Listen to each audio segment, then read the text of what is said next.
A ver, yo creo que como músicos estamos en constante renovación, ¿cierto? Porque en mi historia como músico he estado como sobreviviendo y viviendo a distintos cambios que suceden en el contexto. Hola, ¿qué tal? Sean todas y todos bienvenidos a una nueva emisión de 30 minutos en el backstage, hoy con más historias, más anécdotas, más música, más artistas. Y hoy nos fuimos de viaje y traemos a un artista desde la nación de Chile.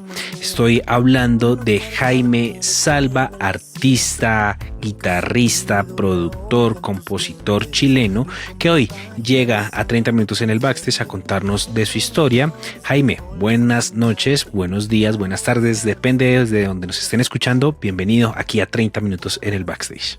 Hola Julián, muchas gracias por la invitación. Por acá soy Jaime Salva desde Santiago de Chile. Les mando un saludo a todos los que están viendo, escuchando. Bueno, Jaime, gracias por aceptar la invitación. Tenemos varias cosas de qué hablar, varios proyectos musicales, pero antes de llegar a ellos, quisiera que empezáramos por estos momentos de inicio en la música. ¿Cómo llega la música a tu vida? Pero desde lo primero, o sea, esos primeros recuerdos en tu infancia, en tu niñez, ¿cuáles fueron esos artistas referentes? ¿Cuándo te empezó a llamar la atención la música?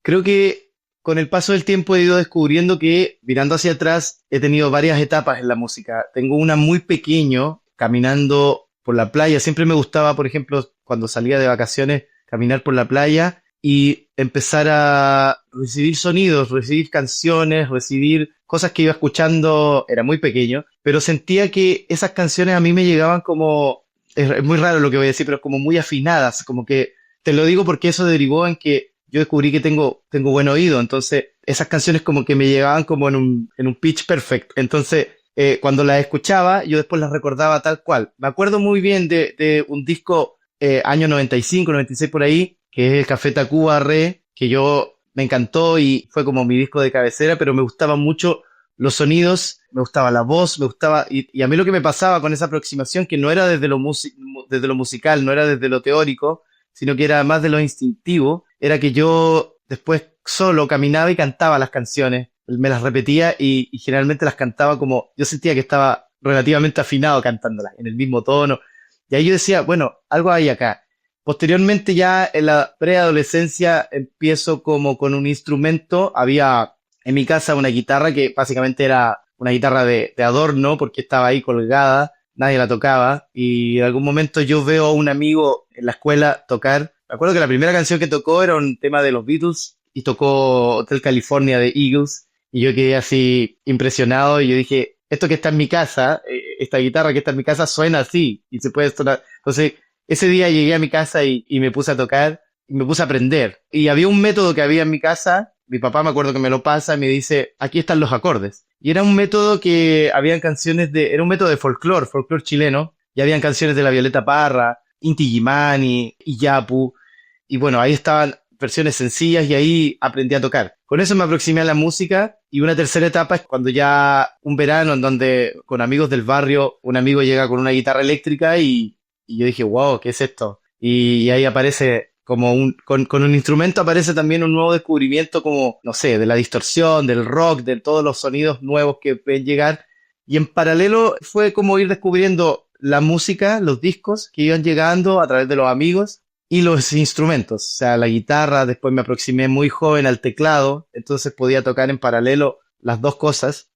Al teclado llegué es muy raro porque también al teclado llegué por la música de películas. A mí me gustan mucho las películas desde siempre. Fui un fanático del cine, desde muy chico iba al cine y la música me llamó mucho la atención, la música instrumental, las cuerdas, las orquestas. Y cuando llego al teclado, a través de una prima que tenía un teclado, voy y empiezo a tocar y lo primero que hago es tocar la música de las películas, pongo el sonido de los strings y empiezo como a simular que estoy tocando y que estoy haciendo como una música de película. Entonces, como que mi aproximación ha sido por varios lados y yo creo que eso ha derivado en que mi formación musical es variada, no tengo un estilo a lo mejor muy marcado y he sido colaborativo con distintos proyectos. Entonces yo creo que esa infancia y adolescencia de distintos estilos me ayudó mucho a lo que estoy haciendo hoy. Jaime, ¿y cómo en su momento de tal vez ser simplemente un gusto por la música para cine, para medios audiovisuales, en qué momento pues ya pasa de un gusto, ahora sí, a ser como un sueño Mm. y un camino de vida?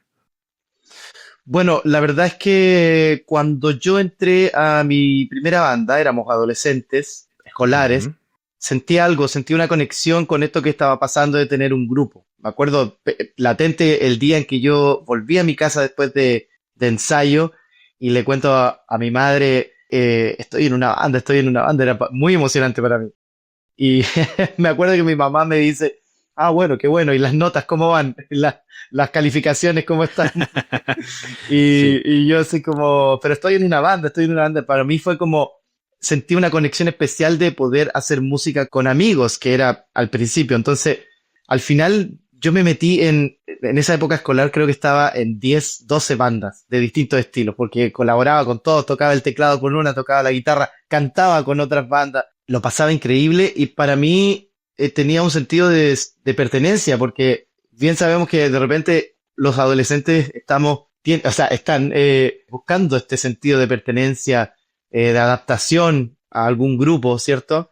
Y yo no lo encontraba hasta que en la música que lo encontré, con mis amigos de la música, con los que compartíamos música, con los que escuchábamos, con los que íbamos a comprar los discos, con los que nos prestábamos, con los que grabábamos los cassettes y más con la banda. Entonces yo dije, ya con 15 años, yo dije, me encantaría hacer esto toda la vida, ir de gira y soñar en grande. Y creo que mantuve ese sueño hasta, no, yo dije, algún momento esto se me va a quitar, conversando ya con la familia y diciendo, bueno, ahora tienes que estudiar algo formal. Y bueno, de hecho, iba a estudiar algo, me acuerdo que tenía muchas ganas de estudiar periodismo y de ser periodista musical, o sea, tampoco estaba muy lejos. Pero finalmente la música fue más fuerte y lo que sí hice fue, de alguna manera, saliendo de la escuela, estudiar formalmente la música. Entré al conservatorio de música a estudiar, en primera instancia como para dejar tranquilo el lado familiar que decía como hay que estudiar Ajá. algo. Y lo segundo era porque igual quería entender un poco lo teórico, la historia de la música, el análisis, y básicamente cuando yo estudié le puse nombre a cosas que yo hacía, como, no sé, esta secuencia de acordes tiene un nombre, se llama cadencia o se llama... Entonces, como que pude entender mejor el lenguaje. De lo instintivo lo pasé a lo, digamos, a lo teórico y me ayudó un montón también para hoy. Pero siempre mi sueño fue, cierto, de los grupos, de la banda, de lo colectivo, de tocar, de girar, de entretener, de mostrar lo que uno hace al resto de las personas y que las personas lo pasen bien también con lo que uno hace. Jaime, ¿y ya en qué momento ahora sí empezó a volverse tal vez algo más real? Es Mm, decir, de tal vez de estar tocando con algunas bandas, no sé si pues a modo de disfrute, mm. a ya volverse, sí, ya mi profesión y ya Mm, volverse algo serio y sí, volverse ya, empezar a volverse real ese sueño. Cuéntanos ahora sí cómo fue ese proceso. me parece que saliendo del conservatorio comencé a ser consciente de que esto tenía que ser una forma de vida y que yo tenía que, de alguna manera, hacer esto para poder vivir y comer y sobrevivir, ¿cierto? Y en el fondo se vuelve real cuando, yo creo que es raro decirlo, pero cuando uno obviamente recibe un ingreso por lo que tú haces, como un pago, o vendes un concierto, tú dices, esto ya es real. Es raro decirlo, lo digo raro porque desde siempre ha sido real. Porque la primera función no es económica, sino que es entretener, es disfrutar, es jugar un poco a Ajá. esto. Pero obviamente que cuando uno vende un concierto y empieza una gira, yo creo que ahí empieza uno a tener esta conexión real. A mí lo que me marcó fue también tener algunos hitos, tocar en algunos lugares que son icónicos acá en Santiago de Chile, no sé, el Teatro Caupolicán, la Quinta Vergara, donde se hace el Festival de Viña. Desde muy joven tuve esas oportunidades. Y luego entré a una banda que se llama Tomo como Rey, que fui uno de los fundadores, pero después yo, cuando entré al conservatorio, me salí de los proyectos y luego, años después, regresé a esa banda. Y esta banda estaba haciendo giras, ya tenían un camino muy profesional, muy armado. Era un grupo grande de personas, un staff muy grande, y yo me sumé a eso en el año 2016 aproximadamente. Y creo que ahí recién empecé a entrar en el rigor como de lo profesional. Recuerdo, por ejemplo, detalles como traes tus audífonos, tu sistema in-ear para poder cantar o tocar. Y yo estaba como en la onda del rock and roll, entonces, oh, ¿por qué? Yo no ocupo eso. Yo ahí con el monitor de piso nomás me funciona como lo hacía Jimmy Page, no sé.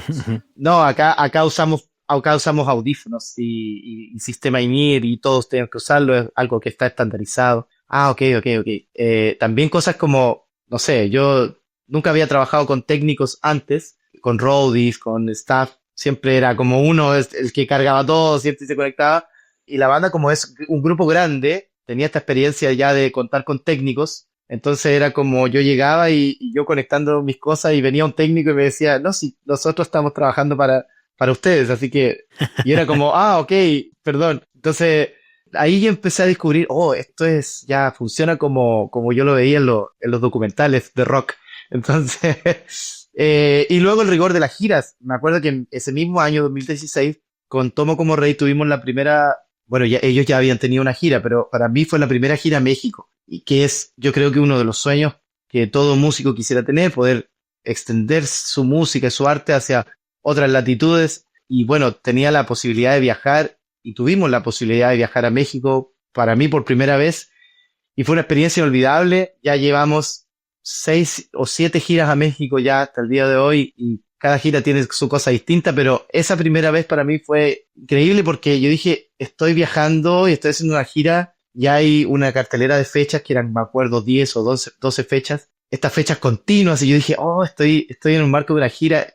Yo creo que 2016 fue un año de consolidación en donde yo dije, bueno, ya tiene una mirada profesional, se está haciendo de manera profesional y estoy cumpliendo sueños que en la adolescencia tenía. Así que yo creo que 2016 y de ahí en adelante yo lo he visto de esa manera, también cambié el foco, porque también uno se equivoca de repente y yo en la adolescencia cometí muchos errores. Uno adolescente, con ese fuego adolescente de querer hacerlo todo y un poco también de decir, aquí ya lo tengo claro, deja pasar esas cosas y eso después a uno le juega en contra. Tuve muchos problemas después y en un momento dije, bueno, esto lo tengo que ver de manera profesional. Profesional, porque esto va a ser mi vida y yo quiero que esto sea mi vida. Entonces, uno corrige muchas cosas de uno, como esto, como ver esto de manera profesional, el vínculo porque esta vida tiene mucho vínculo con lo social y lo social lleva a muchas otras cosas, excesos, de todo. Y uno lo ve también, hay una normalización, una romantización de ese tipo de cosas. Pero si uno lo ve como un trabajo, como el trabajo que hace mi padre, como el trabajo que hace mi madre, es igual al de todos y requiere el mismo profesionalismo que todos. Entonces, yo lo empecé a ver de esa manera hace muchos años ya y me ha servido mucho y es un trabajo a diario. Entonces, lo empecé a ver así, de manera profesional desde ese año. Yo creo que me marcó un poco eso. Jaime, hablemos precisamente como de esos entonces obstáculos, esas barreras que tuviste que pasar para estar donde estás y en este mundo de la música, del arte, que realmente trae bastantes obstáculos, bastantes, Sí, bastantes sí. barreras. Entonces, hablemos de cuáles fueron tal vez los más grandes y qué tuviste que hacer para poder pasarlos. A ver, yo creo que como músicos estamos en constante renovación, ¿cierto? Porque en mi historia como músico he estado como sobreviviendo y viviendo a distintos cambios que suceden en el contexto. Por ejemplo, mi adolescencia era la época no estaban las redes sociales hoy en día como las conocemos hoy. Yo estaba en la época del CD y mi primera banda grabamos CDs que finalmente después, cuando ya habíamos sacado una primera tanda de discos físicos, apareció lo del MP3, apareció también apareció MySpace después, apareció todo esto del streaming, y eso fue un golpe para nosotros porque quedamos como en la mitad, con discos físicos en la mano sin poder venderlos porque ya todo el mundo estaba escuchando en lo digital. Entonces fue la primera barrera. Entonces vamos a tener que cambiarnos a lo digital. Me acuerdo que sacamos alguna vez, había un experimento de unas postales descargables. Entonces mandamos a sacar con una banda que tenía postales descargables. Tú tenías que raspar ahí un código y luego te metías al computador y podías descargar el disco. Y yo andaba regalando y vendiendo, porque podíamos venderlo o regalarla, por distintos lugares, pero al final las regalaba porque era un papel. Entonces, una vez me acuerdo llegar a una fiesta y yo regalé todas las postales y tipo 4 de la mañana las postales estaban como posavasos del trago. Entonces yo decía, mi disco está ahí como Sí. posavasos. Entonces al final las postales andaban por todos lados. No funcionaba tanto porque había que hacer muchos pasos y entonces también hicimos muchos experimentos. Bueno, segunda barrera que había que pasar. Luego apareció ya la digitalización como en todo su esplendor, las redes sociales y que finalmente ahora, claro, los músicos tienen que ser creadores de contenido y estar como funcionando a través de eso. Y yo, bueno, voy a cumplir este año 40 años y llevo 20 y tantos en la música y he vivido todos esos cambios. Viví los cambios desde las grandes discográficas que ya no existen. Cuando los discos, me acuerdo haber tocado en bandas donde tú firmabas un contrato por 3 4 discos y te daban adelantos para que grabaras un videoclip y te ibas a grabar a Miami. Eso ya no es porque la independencia de los grupos y los sellos independientes también y la globalización cambió el panorama. Ya los discos físicos no se venden o se venden quizá solo a nivel de los melomas, ¿no es cierto? Y entonces hemos estado, o yo por lo menos he estado en todos esos cambios y ha sido complejo reinventarse todo el tiempo.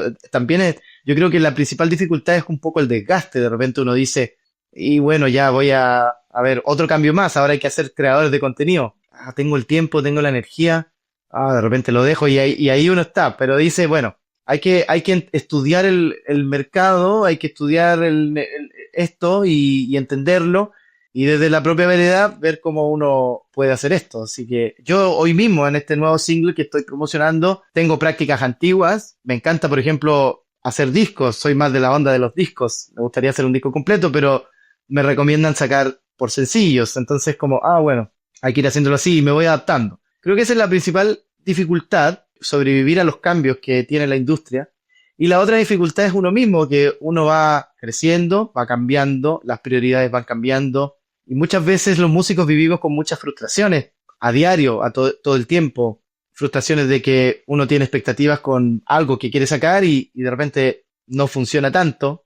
Las expectativas no son como uno pensaba. Entonces ahí hay frustración. Y esa frustración uno la deriva en el entorno, puede ser como en las relaciones con tus amigos, tu pareja, porque finalmente termina siendo una persona frustrada. Y el cambio psicológico es todo un proceso, es un camino, decir, bueno, tengo pequeños triunfos, a lo mejor toco en un lugar pequeño y van a verme 20 personas, pero esas personas hay que valorar eso, hay que valorar esas 20 personas que van, esas personas que a uno lo siguen. Uno se deja abrumar a veces por los números, sobre todo hoy por hoy que lo digital es solo los números, cuántos seguidores tienes. Yo creo más desde la vieja escuela como en las conexiones reales, que la música genera conexiones reales. Creo que hay que saborear cada pequeño hito que uno tiene en su vida y sobre todo porque uno vive de esto, este trabajo es mucha pasión, es a tiempo completo, uno no se jubila de esto, la música uno lo llama y uno brota, ¿cierto? Entonces, creo que las dos dificultades son el entorno y también dialogar con uno mismo de mejor manera, ser más amable con uno mismo respecto a la música, no competir, no tener envidia con los triunfos de otros. Si vemos que el otro logró más cosas o las cosas que queremos lograr, bueno, mirarlo y admirarlo y ver cuáles son los caminos que tomaron para llegar allá, sin envidia, sin competencia, sin criticar. Creo que eso es un poco las dificultades que hay que ir resolviendo. Yo las tengo a diario. Me pasa, no lo hablo desde un altar, lo hablo desde que a diario me está pasando, pero finalmente, si uno no logra dialogar con eso, no puede vivir tranquilo, porque la vida sigue y la vida es más allá también que la música. Entonces, esos serían como para mí las dificultades. Bueno, importantísimo todo lo que dices, Jaime, y nos acercamos un poco al final de este espacio, pero no nos podemos ir sin hablar de Brebaje y también tu proyecto como solista, que es otra de las razones que nos convoca el día de hoy. Entonces, cuéntanos un poco de qué trata esta canción, cómo nace, de qué habla y ya cuál es la faceta como solista que quieres empezar a abarcar más allá de la banda. Bueno, dentro de toda mi carrera siempre he hecho canciones y he tenido siempre ese miedo de mostrarlas, de lanzarme. Como siempre me formé en bandas, siempre estuve como bajo el alero de distintos integrantes, entonces nunca me atreví a hacer algo solo, básicamente por vergüenza, me considero un poco tímido en ciertos aspectos, pero cuando estoy en grupo soy una fuerza. Entonces, brebaje es como la consolidación de algo que vengo hace muchos años trabajando, muchas canciones que están ahí y que no me había atrevido a sacar. Y llegó un momento en que yo dije, un momento también de trabajo personal, en donde dije, bueno, esto es es terapéutico también, sacar mi música, sacar mis canciones, y que es un estilo que es diferente a lo que estoy haciendo en Tomo Como Rey, porque Tomo Como Rey es una banda de cumbia, de ska, latino, Carla Melo también, y esto tiene que ver un poco con una música más introspectiva, más de la que escucho yo también o que voy escuchando, que es más nostálgica, melancólica, quizás más romántica. Soy muy fan de la música alternativa, igual del rock también, pero hoy por hoy quizás estoy escuchando más música alternativa. Soy un ceratiano de corazón, me influencia mucho la música argentina y la música alternativa. Estoy reescuchando discos que hace mucho que no escuchaba. Por ejemplo, hay uno de una banda, Dead Cat for Cutie, que me gusta mucho y que lo he estado escuchando, se llama Plants, pero es un disco del 2006 o 2007, si no me equivoco. Y nada, voy escuchando entre escuchando música nueva y recolectando algunas cosas antiguas, y Brebaje nace desde ahí, desde esa vereda. Y Brebaje es una canción pop, es una canción con tintes electrónicos, indie pop, con una letra romántica que hago una analogía a tomar un té, a invitar a alguien a tomar un brebaje, ¿cierto? Pero en realidad ese brebaje puede ser probarse, ¿cierto? Probar al otro, pero desde un punto de vista natural, sí, con las imperfecciones. Sí, hay una frase ahí que hablo, por ejemplo, de la hoja en los dientes, cuando uno toma té y te puede quedar algo en los dientes, no sé, como hablo un poco me gusta hablar de la naturaleza de las cosas, de las imperfecciones, porque creo que las relaciones y los vínculos están basados en las vulnerabilidades de cada uno y en encontrarse en ese momento. El verdadero amor para mí es eso, es encontrarse en las debilidades, ¿cierto? En las vulnerabilidades. Cuando tú puedes ser vulnerable y tienes tu espacio seguro con alguien, ahí es. Entonces, para mí, el brebaje habla un poco de eso, del amor verdadero, no solo de una cosa casual, sino que del amor verdadero. Es una canción romántica y me gusta explorar un poco esa beta. Salió hace poco y lo grabé acá en mi estudio donde estoy ahora, que se llama Chimuela Studios, que es mi propio estudio, es como un home studio, un lugar donde trabajo cosas para otros artistas, pero también estoy acá en este espacio para concentrarme en lo mío. Así que Brebaje abre un espacio para más canciones que tengo guardadas y que voy a ir sacando ahora periódicamente.